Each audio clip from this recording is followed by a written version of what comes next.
আমাদেরকে নিচে টেনে এনে নিজে আবার ইচ্ছে করে বলছে বেশ করেছি, আমরা টেনে এনেছি, এবার ওদেরকে আমরা ফেলে দেবো প্রত্যেকে নিচে। মিথ্যা প্রতিশ্রুতি কেন দিয়েছিল ভালো আছে আসলে বলেছে 50,000 টাকা আটকে রেখেছে, আমাদের সেই টাকা এখনো দেয় না। আমরা 24 ঘন্টা খাটি, আমাদের কোনো পারিশ্রমিক পাই না সেরকম, আমাদের এত কষ্ট। আমরা সদ্যজাত শিশু, গর্ভবতী মা সবার পরিষেবা দেই। এখন ঘরে ঘরে, আগে বাড়িতে বাড়িতে ডেলিভারি হতো, আমাদের জন্য সেটা বন্ধ হয়েছে। তুলে নিয়ে যাচ্ছে, আমরা দাবি করেছি তাই অন্যায় ভাবে তুলে নিয়ে যাচ্ছে। আমাদের দাবি আমরা মানব না। 5,000 টাকা আটকে দিচ্ছে, আমাদের চারিদিক থেকে পুলিশ ঘেরাও করছে, আমাদের বাসে উঠতে দেয়নি, ট্রেনে উঠতে দেয়নি। আমাদের একদল মেয়েকে হাওড়াতে আটকে দিয়েছে, সেখানেও যেতে দেবে না বলেছে। আজকে আমাদেরকে মানে সারা রাস্তা আটকে দিয়েছে। কিন্তু আমাদের দাবি যদি বলে অন্যায্য বলে মনে হয়, তাহলে ওনারা কেন ডেট কেন দিয়েছিলেন? উনি যে ডেট দিয়েছেন আমাদেরকে, স্বাস্থ্য সচিব আমাদেরকে ডেট দিয়েছিল আজকে 21 তারিখ আসার জন্য, তাহলে আজ কেন আটকাচ্ছে আমাদেরকে এখানে?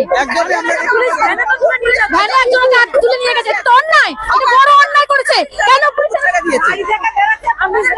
আমাদের আজকে ডাকা হয়েছে 21 তারিখে। হ্যাঁ, তারপরে উনি ওরা কুকুর ছেড়ে দিয়েছেন, কুকুর ছেড়ে লালে কুকুর বাধা দিচ্ছে।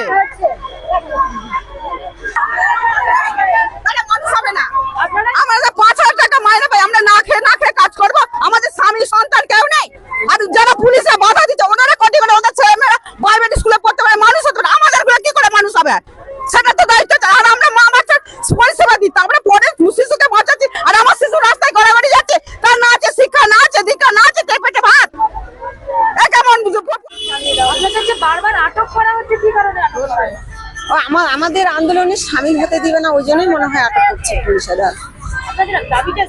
আমাদের দাবি হচ্ছে আমাদের ন্যূনতম বেতন 15,000 টাকা আমাদের স্যালারি দিতে হবে, আমাদের স্বাস্থ্যকর্মীদের স্থায়ী স্বাস্থ্যকর্মী করতে হবে।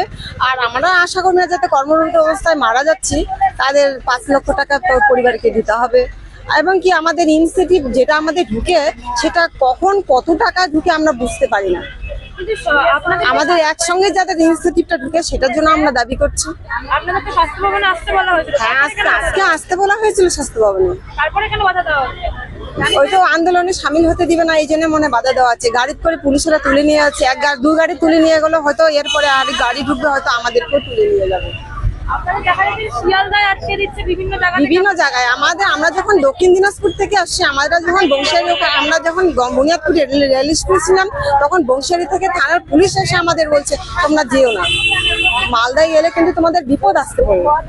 আমি বলছি যে আমরা বিপদমুখী ঝুঁকিপূর্ণ অবস্থায় কাজ করি, আমাদের অভ্যাস আছে যত বিপদ আসুক আমরা সামিল হব।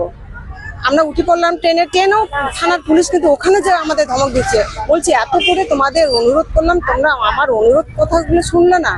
হ্যাঁ, পুলিশ নিজে বলছে, পুলিশ নিজে পরিচয়, ড্রেস পরা আছে, পুলিশ নিজে পরিচয় দিচ্ছে আমরা বংশালী থানার পুলিশ।